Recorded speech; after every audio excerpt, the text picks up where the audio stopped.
Hello everyone, কী অবস্থা তোমাদের সবার? আরেকটি নতুন ভিডিওতে তোমাদের সবাইকে জানাচ্ছি স্বাগত। আজকে আমি কথা বলবো মূলত ঢাকা বিশ্ববিদ্যালয়ে সি ইউনিট বা গ ইউনিট।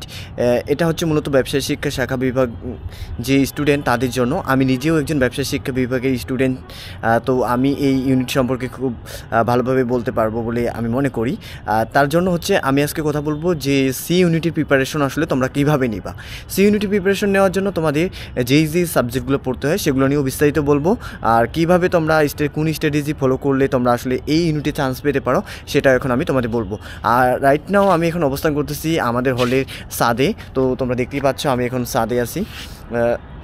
ছাদের এখান থেকে তোমাদের ভিডিও দেওয়ার চেষ্টা করতেছি। চলো আমরা একটু আলোচনা করি যে তোমরা সি ইউনিটি প্রিপারেশনটা আসলে কীভাবে নিবা। তো সি ইউনিটি প্রিপারেশনটা নেওয়ার জন্য তোমার যেই সাবজেক্টগুলো পড়তে হয়, যেমন এখানে চলে আসছে তোমার বাংলা, ইংরেজি, হিসাব বিজ্ঞান, ম্যানেজমেন্ট অ্যান্ড মার্কেটিং, অথবা তোমরা যারা ফাইন্যান্স দেখাতে চাও ফাইন্যান্স। তো এই বিষয়গুলো থেকে তোমাদের কিন্তু প্রশ্ন আসবে। তো এখানে প্রত্যেকটা সাবজেক্ট থেকে কিন্তু তোমার 12টা করে এমসিকিউ থাকে। রিটেনেও মোটামুটি সেম মার্কই থাকে প্রত্যেকটা সাবজেক্টে। রিটেনে টোটাল 40 মার্ক।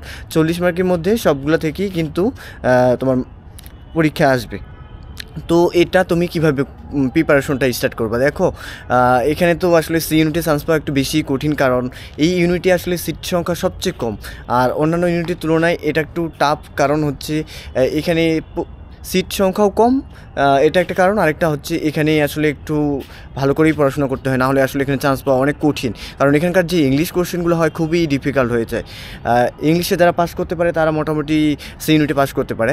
তো আমি তোমাদের যদি সাবজেক্ট ওয়াইজ বলি যে কোন সাবজেক্টটা কীভাবে পড়বে, দেখো তোমরা হচ্ছে বাংলার জন্য যারা আসলে আগে থেকেই ভালো ছিল তারা তো অবশ্যই বাংলায় ভালো করবে। বিশেষ করে 9-10-এ যারা ভালো করে পড়াশোনা করে, 9-10-এর যে ব্যাকরণ বইটা সেটা থেকেই বেশি প্রশ্ন আসে। সি ইউনিটে বেশিরভাগ প্রশ্ন হয়ে থাকে ব্যাকরণ বইটা থেকে, আর ফার্স্ট পেপার থেকেও প্রশ্ন আসে খুব কম।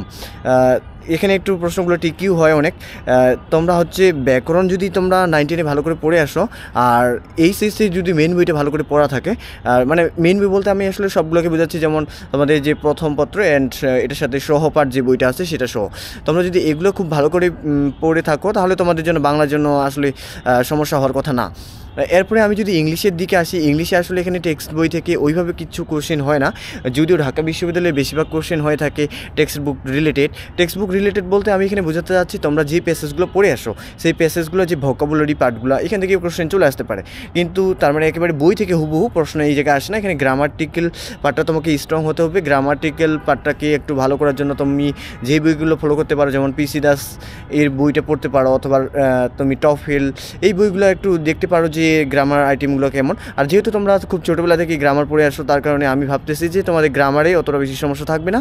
আর এখানে আবার আরেকটা ভোকাবুলারি পার্ট থাকে। ভোকাবুলারি পার্টটা আসলে ভোকাবুলারি কারো কমন পড়ে না, আর ভোকাবুলারি আসলে তো শেষ নেই। তো তুমি যে কোনো একটা বই আপাতত শেষ করে রাখিও। যারা বিশেষ করে এইবার মানে এইচএসসি দিচ্ছ বা যারা প্রিপারেশন নিচ্ছ তাদের জন্য এই অ্যাডভাইসটা থাকবে যে তোমরা চাইলে সাইফুর স্টুডেন্ট ভোকাবুলারি এই বইটা একটু পড়ে নিতে পারো। আর হিসাব বিজ্ঞান, হ্যাঁ হিসাব বিজ্ঞানে তোমাকে অবশ্যই ভালো হতে হবে, কারণ তুমি কমার্সের স্টুডেন্ট, তার মানে তোমাকে কমার্সের সাবজেক্টগুলোতে ভালো হতে হবে, নাহলে আসলে তুমি চান্স পাবা না। কারণ কমার্সের সাবজেক্টগুলোতে তোমাকে ভালো করতেই হবে। যেমন হিসাব বিজ্ঞান যদি তুমি তোমার ইন্টারমিডিয়েট লাইফটাকে খুব ভালোভাবেই কমপ্লিট করে আসো, তাহলে আমি আশা করি যে হিসাব বিজ্ঞানে তোমার কোনো সমস্যা থাকার কথা না। আর হিসাব বিজ্ঞানের সমস্যা হয় যাদের, তারা হচ্ছে আসলে ইন্টারমিডিয়েটে ভালো করে পড়াশোনা করে না।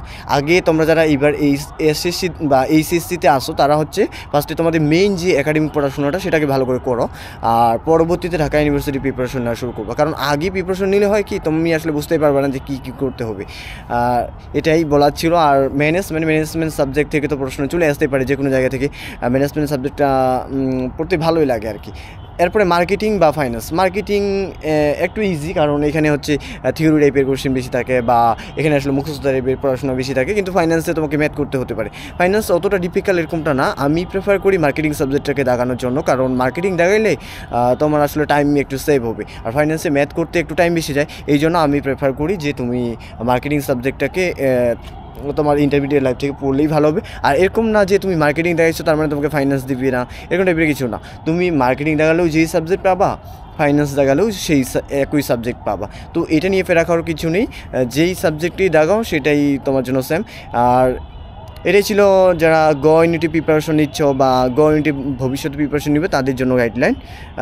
দেখা হবে অন্য কোনো ভিডিওতে। আর তোমরা যদি এরকম কোনো ভিডিও চাও তাহলে অবশ্যই আমার এই চ্যানেলটিতে সাবস্ক্রাইব করে রাখবা, এবং পরবর্তীতে যদি কোনো ভিডিও আমি পাবলিশ করি তাহলে যেন তোমরা দেখতে পাও সেটার জন্য। আর আমি ঢাকা বিশ্ববিদ্যালয়ে যাবতীয় গাইডলাইন রিলেটেড ভিডিওগুলো দেওয়ার চেষ্টা করব।